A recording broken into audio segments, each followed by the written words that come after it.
Shalom and welcome to our newest podcast series, Good for the Jews, Inside Christian Zionism. These 6 episodes are unlike any podcast that we've ever done before. Each episode will feature a prominent Jewish voice and the voice of a prominent Christian Zionist. And we'll take a deep look into one of the most important and often misunderstood relationships today, that of the Jewish community and the Evangelical Christians who stand with us. I'm Yael Eckstein, President and CEO of the International Fellowship of Christians and Jews. And I'm Zvika Klein, Editor-in-Chief of the Jerusalem Post. We've discussed the overwhelming Christian support for Israel and the Jewish people that we see today, and we're going to give you a behind-the-scenes look into this historic relationship that everyone wants to know more about. We are going to answer that question and leave it to you to answer as well. Is it good for the Jews? Stay tuned.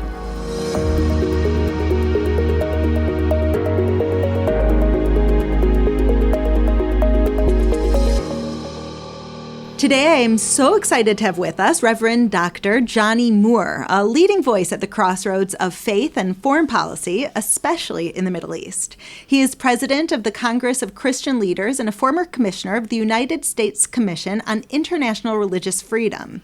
Reverend Dr. Johnnie Moore helped lay important groundwork for the Abraham Accords and is tireless in his work for persecuted Christians fighting against radical Islam in Africa. It is incredible to have him with us. And Zvika, I think we are going to have a really interesting conversation today. Yeah, so it's funny, actually, because I've been following him for a while. Yeah. And, we were in touch, I think, through Twitter and probably WhatsApp. And I remember kind of like a year ago, I think we had a meeting. I met with you and I asked you, I said, I need you to teach me and like connect me to the right people.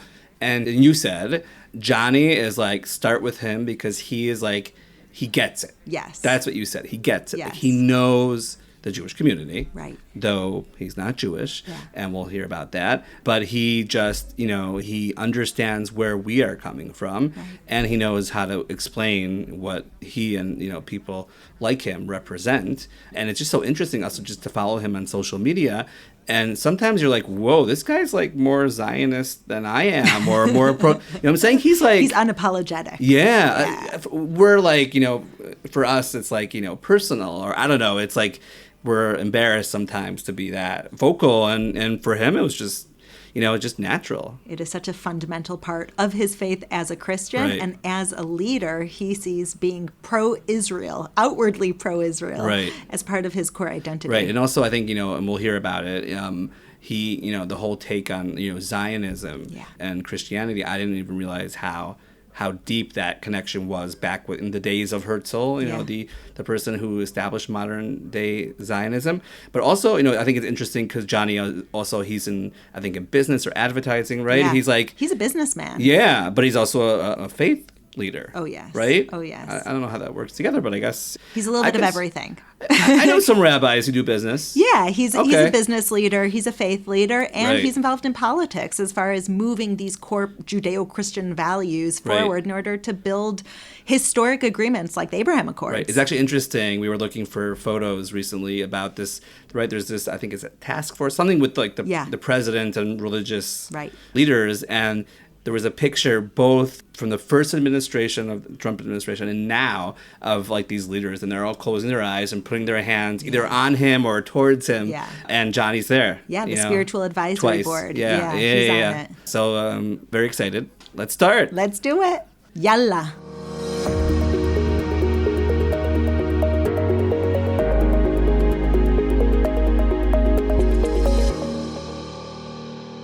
Reverend Johnnie Moore, it is an honor to have you here today. So, Johnnie, I've heard you say something that is astonishing to hear, that there are 700 million evangelical Christians around the world who you believe are praying for and standing with Israel. Tell us a little bit more about that number. Where are they? Why do they stand with Israel? And in what ways are they tangibly standing with Israel? That number of 700 million may actually be a conservative number. It could be as much as 800 million. So we, for instance, know that there are more evangelicals in China than there are members of the Communist Party. There are certainly at least 50,000 small little home churches in the Islamic Republic of Iran. The Pakistani government says that there are about 2 million Christians in Pakistan, most of them Protestant. We actually think that that number is probably double. And so it's a huge number. And however you slice it, about 80 to 90% of those evangelicals around the world would think well of the Jewish people, would think well of Israel, and is often the case. And I won't say who, and I won't say any details, but I hear from these people in some of these places that don't have normal relations with Israel, or that don't have a Jewish community in their countries. And they actually very often come to evangelicals because they just know we know the Jewish community.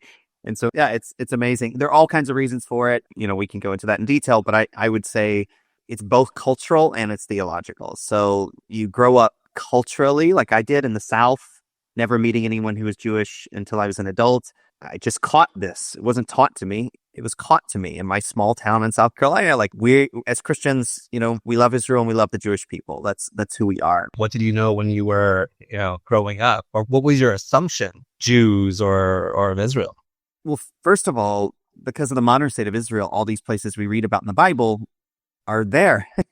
So it's not like for thousands of years, but for centuries, and people would read the Bible, they would read about, a place they couldn't go to in Israel that wasn't a state in the way it had been in history in the past. And so I think there's a blessing of modernity. Secondly, a lot of evangelicals of like my grandparents' generation believed that they saw one of the only miracles in their life when they saw the reformation of the state of Israel after thousands of years of exile. And because I have a lot of friends who are Jews, sometimes I feel like I spend more time with Jews than I do with evangelicals. I feel like it's a lot of people on this podcast where it's like, they're like, sometimes they know more about being Jewish than a lot of Jews, in a sense.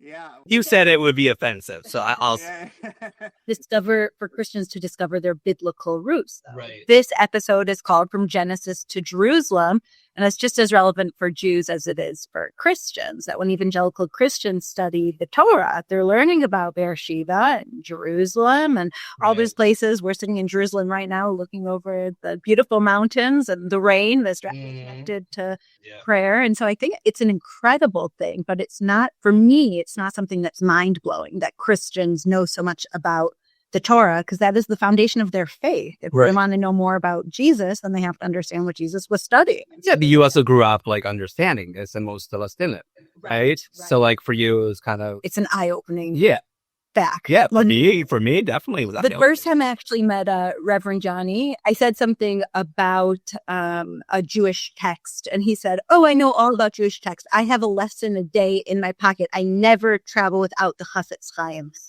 Wow. Wait, is it in your pocket? It's not in my pocket, but I have a pocket edition that I carry with me. And I routinely, like, if I'm in the Middle East, including in Arab countries, I mean, I have like this habit of reading a little bit of it in the morning. And it came to me, through a rabbi friend. I'm not sure it was a compliment when he gave it to me. You have to like stop speaking negatively about people. And he's the person, the rabbi, who will teach you, right? Actually, I used to work at a different newspaper, and there was a huge picture of the Chafetz Chaim on the wall.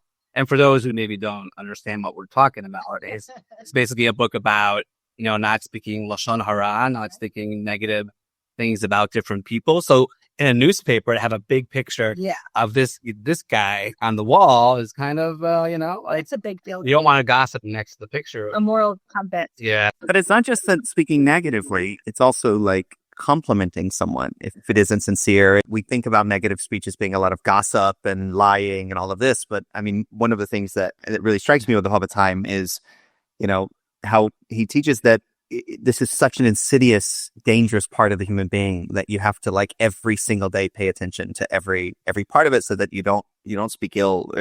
But I think it's obvious that we should lie, gossip, and these sorts of things. But like, complimenting someone, and you don't mean it so much. I mean, this is a whole different level of trying to be right. Short. I reached out to you because a number of people I was asking, I was like, okay, I want to know about like who are the legitimate leaders of the, evangelical Christian world. And Yael was one of the people I asked, not the only person, but everyone said you have to speak to Reverend Johnnie. Because as you know, and as, the informal spokesperson of the evangelical movement, even though it's not an official title or whatever, but us Jews are hesitant, a lot of times before we meet, definitely with religious leaders. And are they trying to convert us? What about the prophecy? So I'm wondering, from your perspective, what do people get wrong about evangelical Christians?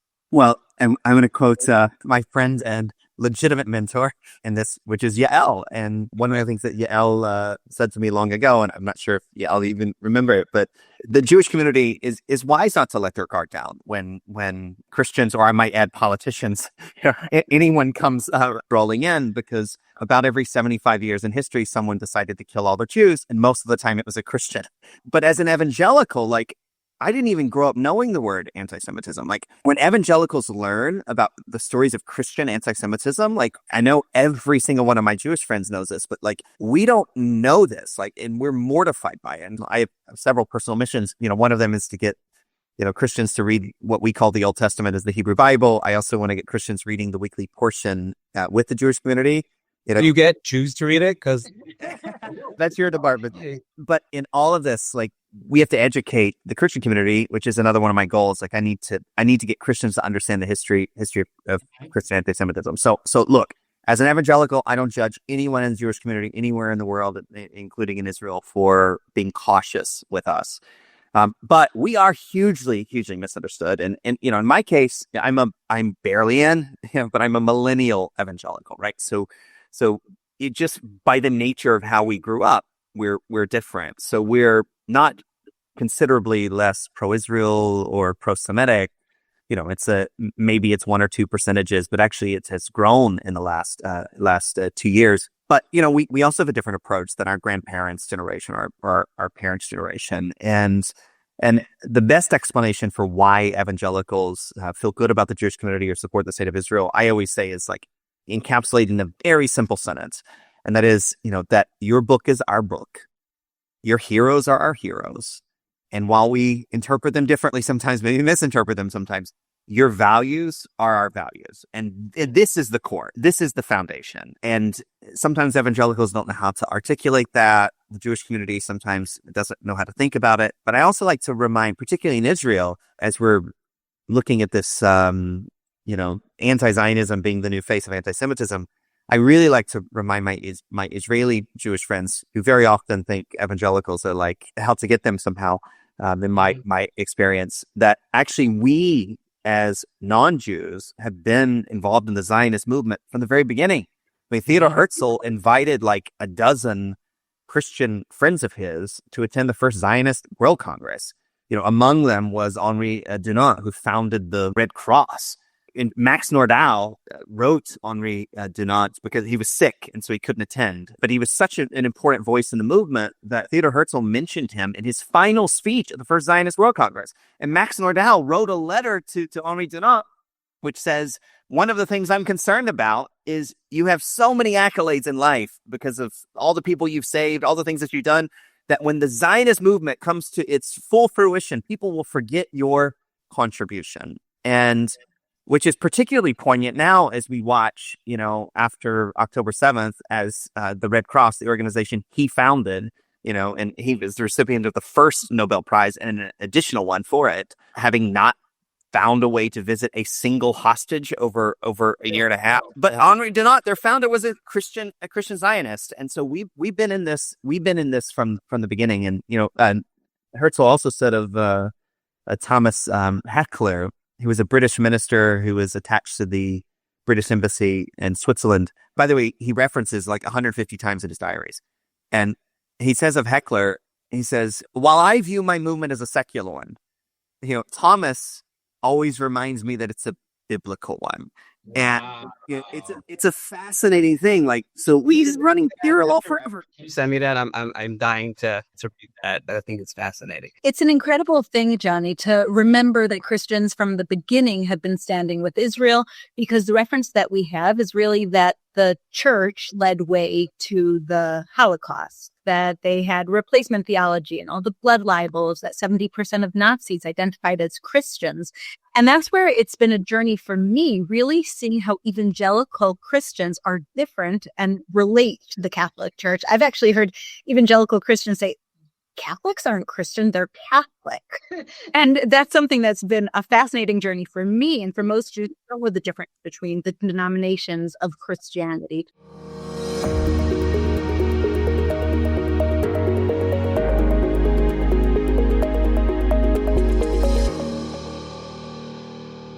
What makes evangelical Christians unique, that they would presumably stand with Israel more than their average Catholic, for example, counterpart, even though there are a lot of Catholics who stand with Israel as well? And does studying the Old Testament together with the New Testament, is there any contradiction there? Is it a possibility for a Christian to fully believe both the Old and the New Testament and be a true friend to Israel? Yeah, I would actually say the appropriate way of reading the Hebrew Bible, the Old Testament, and the New Testament as a Christian goes to that logical conclusion. I mean, aside from all the obvious stuff, like Jesus was Jewish, Mary was Jewish, the Apostle Paul, who spread Christianity in his lifetime, and I treat them as two separate religions. I don't try to mix them. I treat them as two separate religions, but it was initially an outbranch of Judaism, and the Apostle Paul was trained by Gamaliel, a famed rabbi mentioned in Josephus. And so the only way, in my view, of reading the Bible, if you're a Christian, brings you to this place. Now, the difference between why evangelicals have this conviction more than some denominations, particularly the Catholic Church or say the other Protestant denominations, is because we are a grassroots community of 800 million people, and they're a top-down community, right? Mm-hmm. So you could have one bad bishop or one bad pope in history, under the authority of God, make some theological, curve, and it infuses the theology all the way into the movement. And in fact, I'm a little concerned about this now because our current pope, and I'm not Catholic, but the current pope of the Catholic Church has been far more progressive on these types of issues than his two previous predecessors. He's also now replaced like 75% of the cardinals, right? So the cardinals that are going to pick the next pope are theoretically more aligned with this movement. So when you have hierarchical movements, you could have one guy or a committee or something say this is what you're supposed to do or supposed to believe. We're not like that. So we take the Bible as our guide. And there is no hierarchy. I lead the Congress of Christian Leaders. That I have no hierarchical power. It's a global network of evangelical Christians. And by the way, I always explain to my secular friends in the United States, where we have 80 million evangelicals, 10% of them in the world. By the way, the single largest voting bloc of any voting blocs in America are evangelicals. And I always explain to my secular friends that you could also think of it as like a free market movement, because if my church is teaching the Bible well and educating children of all Christian movements. A new poll just came out that shows that evangelicals, their kids are staying in the faith more than any other Christian denomination. So if my church is like teaching well, taking care of the kids, adding to the community, then it'll grow. And if it isn't, then some guy down the street will start another church, and he doesn't have to ask permission of the Pope or bishop or an archbishop. And so I think this is part of the explanation for why all over the world we tend to have the same views on these issues, because of how we treat the Bible. Zvika, it kind of makes more sense to me hearing how Johnnie explains it, that you hear a lot more evangelicals quoting the Torah. Right. You'll hear them have about Genesis 12:3, I will bless those that bless Israel. And you'll hear more of replacement theology or more theological and less scriptural from the Catholic Church. Right. Because what Johnnie's saying is that this is a grassroots community. They're reading the Bible and coming to their own conclusions. Right. When you read the Torah, it's pretty clear. It's the shot, as you call it. Exactly. Right. It's right in the word. So from Genesis to Jerusalem, it makes sense that you're reading the scriptures. Right. So obviously the Old Testament or the Hebrew Bible, right? I don't see any issues there, but I assume, and I don't know enough, like the New Testament would probably have some, issues when it comes to either the Jewish people or, Jewish faith. Yeah, I mean, when you read the New Testament, there are definitely scriptures that, if you were to, take them out of their context, that are very, very easily used for anti-Semitic purposes, and that's a lot of what we saw through history. But I think you have to put them in their appropriate context, and every single person that led the early church, with the exception of a small group, were Jews. And those Jews weren't actually, focused entirely on the Jewish community. I mean, the whole innovation, you might say, theologically, of Jesus was that this is also a Gentile movement. And so Paul gets out of Jerusalem and goes to the Roman Empire as quickly as he can. And yeah, they knew people in these cities who were Jewish. He would go to the synagogues and all these places. But there's one of my favorite verses in the New Testament. All these little nuances in the New Testament, where it's at the end of 2 Timothy. So Timothy was Paul's successor, and he's writing this book at the end of his life. And he says at the end of this book, he says, "I send greetings from all the believers in Rome, comma, including those in Caesar's house." Okay? So there were pagan Romans that were in effect finding, what was basically a new sect of Judaism that became its own religion, Christianity, because of this Jew who they put in prison in Roman's house in some weird, crazy way. Paul was himself getting these Roman guards to think differently about Jews across the empire anyhow, right? So I think you have to read these verses in context. And I also think there's an identity crisis for these people early on, except for there's something interesting about Paul too. Paul was a weird guy. He was Jewish, trained under Gamaliel, so his family took his Judaism seriously. But he grew up in Tarsus, which was the center of Greek culture of the time. It had moved from Athens to Tarsus, modern Turkey, and he was a Roman citizen. So his family were tent makers. They made tents. He was a tradesman, and probably they got their Roman citizenship because they made tents for some garrison or something. But you have this guy who, in himself, he has a mix of identities. He's trained by this top rabbi. He's immersed in Greek culture, and the guy's a Roman citizen. And so it's just, the history of it is really, really fascinating. But if you want to understand the world in which Christianity emerged, you have to understand three things: the Jewish religion, Greek culture, and Roman politics. And this guy, Paul, sort of somehow encapsulated all of them. So we tend to read the New Testament in a very, very unsophisticated way. We take these verses and then we bring all these conclusions. But Paul, who was the primary writer of the New Testament, was a very complex figure. And I think it's absolute wrong interpretation through all of history to say that there's anything anti-Jewish about what he was doing. So it's really fascinating because listening to you speak, Johnny, and about the house of all the different worlds that come together, and the pagans and the Jewish messages and the Greek culture that come together, I repeat this often as a theologian and as a Christian leader, as a reverend. I'd love to hear what you think about this. I think we've discussed it, that I've heard Christians say, we don't evangelize to Jews because Jews have a direct connection with God. The reason why Christians were sent to the world is to turn a idol-worshiping culture to a monotheistic world. It was part of God's plan, that God has oti le'olam, a covenant with the Jewish people forever, but Jews don't evangelize. And so it was Paul that went out and went to this Greek and idol-worshiping culture in order to transform the world through that process to monotheism instead of idol-worshiping. And for me, that sits beautifully both as far as Jewish and Christian theology.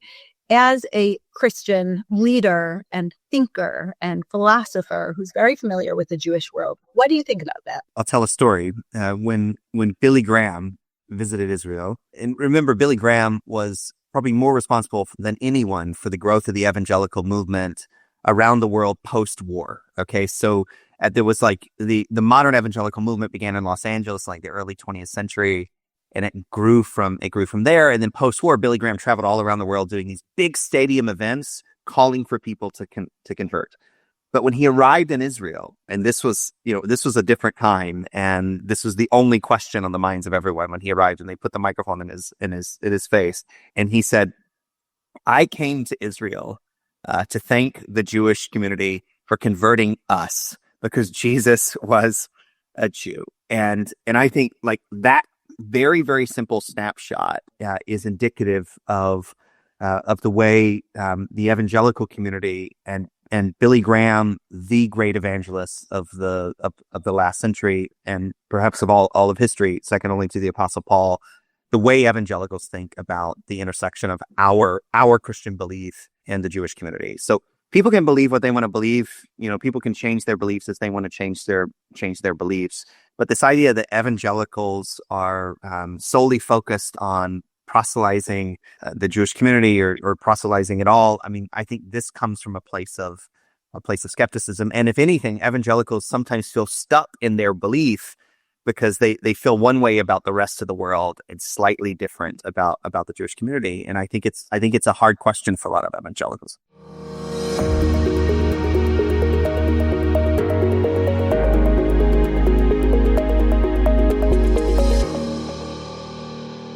So one thing I think I definitely spoke to you about in the past was the issue of what you call the track 2 diplomacy. And I know you're working on your doctorate and writing about this, basically meaning religion, right, as a force to promote the diplomatic relations or to cause things to happen. For instance, I mean, obviously the fact that the evangelical community was pressuring then President, now again President Trump, to move the embassy from Tel Aviv to Jerusalem and to move forward with the Abraham Accords was a lot. That definitely was something that made this change happen.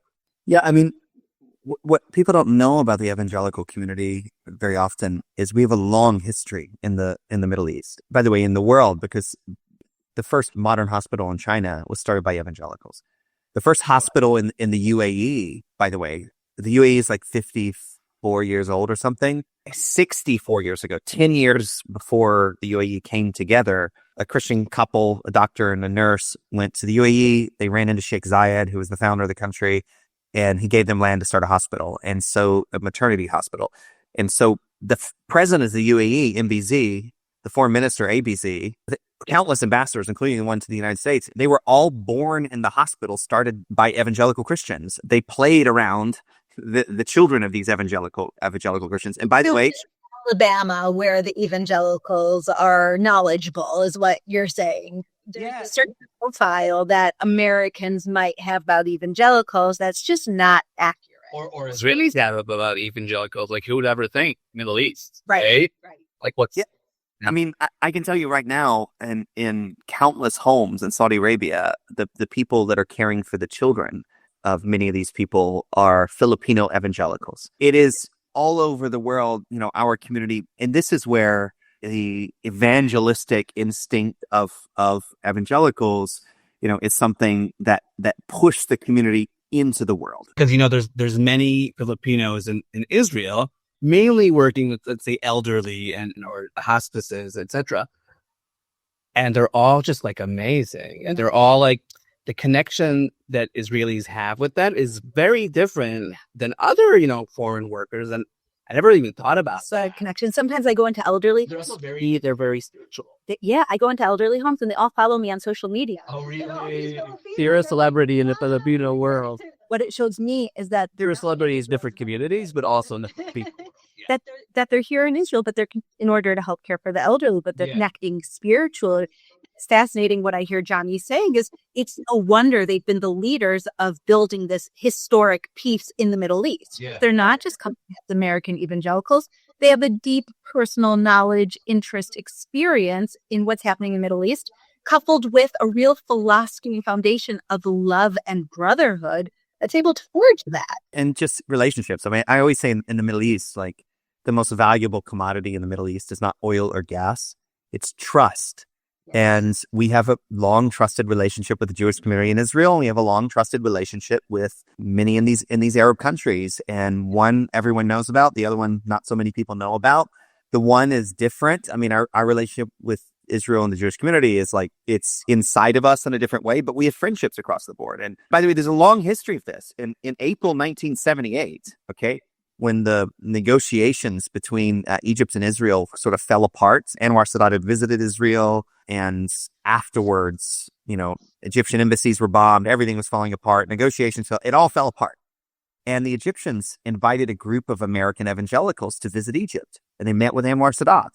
And Anwar Sadat actually sent a message via those evangelicals to Israel through Jordan. He put them on his own personal airplane, and they met with Menachem Begin 2 days later to pass along the message. It's like a piece of history people don't know about. No. Yeah. Right. Okay, that's like the Conference of Presidents, but like for the Christians. Yeah.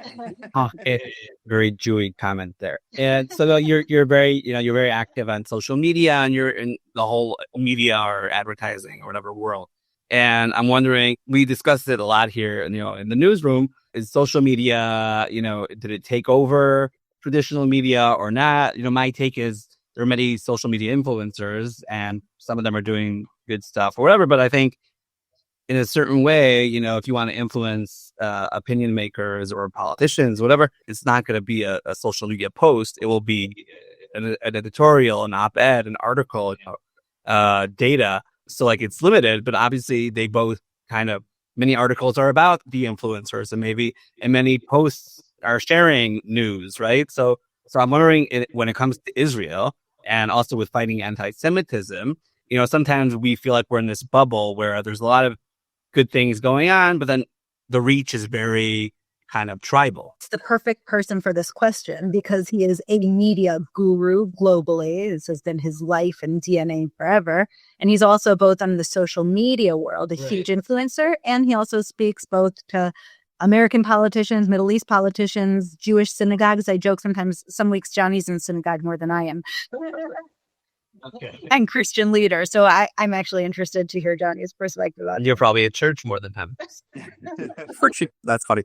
So I have two thoughts on that. So like number one, what social media has done is it's broken down the barriers. It's allowed people to communicate across these arbitrary lines that have been created. So I don't believe the Abraham Accords would have emerged in a world that didn't have social media because, people previously, before the world was so interconnected, it was really, really hard to meet people that you didn't know. And I would say that the part of peacemaking in the Abraham Accords and in the Middle East right now are all the relationships that have been forged across barriers, nation-state boundaries, all these different things where Jews and Muslims and Christians were able to get to know one another on social media. And I would say some of the most impactful things I've been a part of began connecting with very, very senior people, in a social media environment. Sometimes through, privately, sometimes publicly. And then, by the way, it's also like a signaling thing because, look, I go to lots of countries that don't have a relationship with Israel. And I guarantee they look at my social media profile before I go there. It's very, very clear where I stand. So that's number one. And then number two, I would say since October 7th, in particular, the evangelical community has really taken responsibility to speak up. And despite all, and the momentum is changing now, thank God. But despite last year and maybe 14 months ago, in the last year where there was so much political pressure and activist pressure and people threatening everyone, I don't know a single evangelical that flinched in the face of all of that. And in the general point of view of evangelicals was, look, we believe the Jewish community is strong. We believe the state of Israel is strong. We believe the state of Israel can handle themselves even if the United States wasn't there. But what we want to say to our Jewish neighbors and to Israel, and we want to make it crystal clear, is that we've made a decision, and that is to get to the Jewish community, to get to our Jewish friends, you got to get through us first. And we're everywhere. So 5 days after October 7th, I was speaking at the EU Parliament in Brussels. And that was organized by an evangelical parliamentarian in the EU. 10 days after that, I was leading a hostage rally in Geneva and met with the ICRC. This is literally October 17th or something. And there were a couple of thousand evangelicals at that rally that came from Switzerland, Italy, Austria, and in Germany. The pushback, all around the world on all of the profane politics. It sounded very, very familiar. I think we wrote about it. Yeah. In Israel, we sent our soldiers out. Many of the husbands and fathers went to reserve duty, doing. And, on October 7th, I looked at my husband and said, you're not going to see me for 2 weeks. This is my reserve duty. And I did everything I could for humanitarian aid and security aid through the fellowship.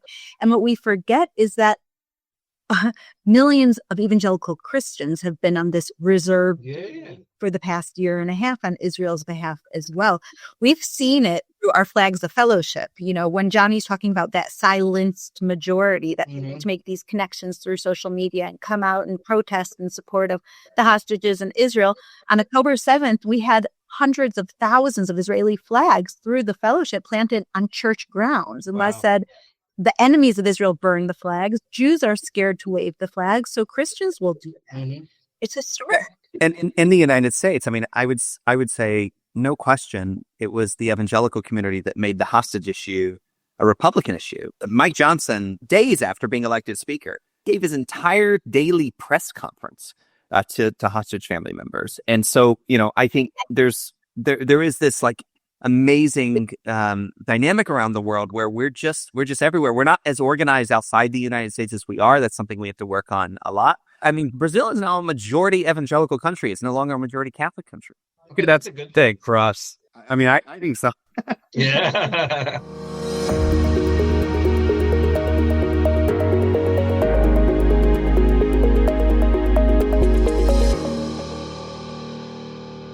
Maybe we should end with some sort of you are a spiritual leader as well. You're a bunch of things.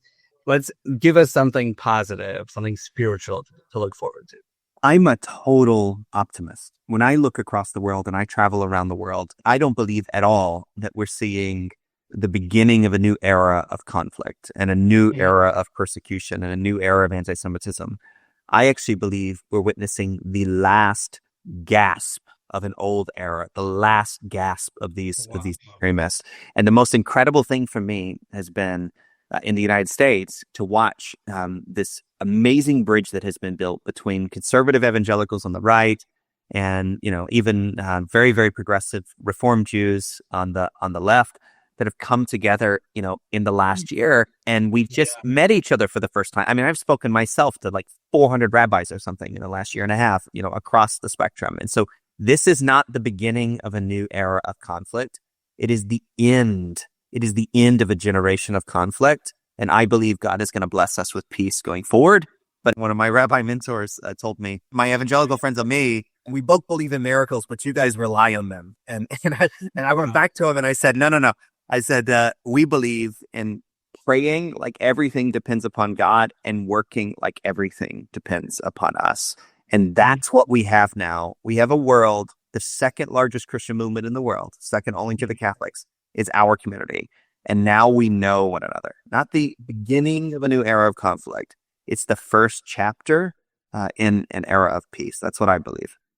So, Zvika, there's less than 16 million Jews around the world, but we have 700 million evangelical Kleins who are saying, before you get to the Jews, you'll have to go to us. So, let's end with the positive note that hopefully you guys will be the majority, because you guys are definitely more friendly to us and helpful to the Jewish people. And thank you for doing what you do. I think it's not something that's a given. And the fact that you've been devoting your life, definitely the past year and a half, to Israel and to the Jewish people, it's something that most of us aren't as aware of. And I think it's really important. Reverend Johnnie Moore. You are a behind-the-scenes hero that so many Jewish people have so much to thank you. Thank you for having me.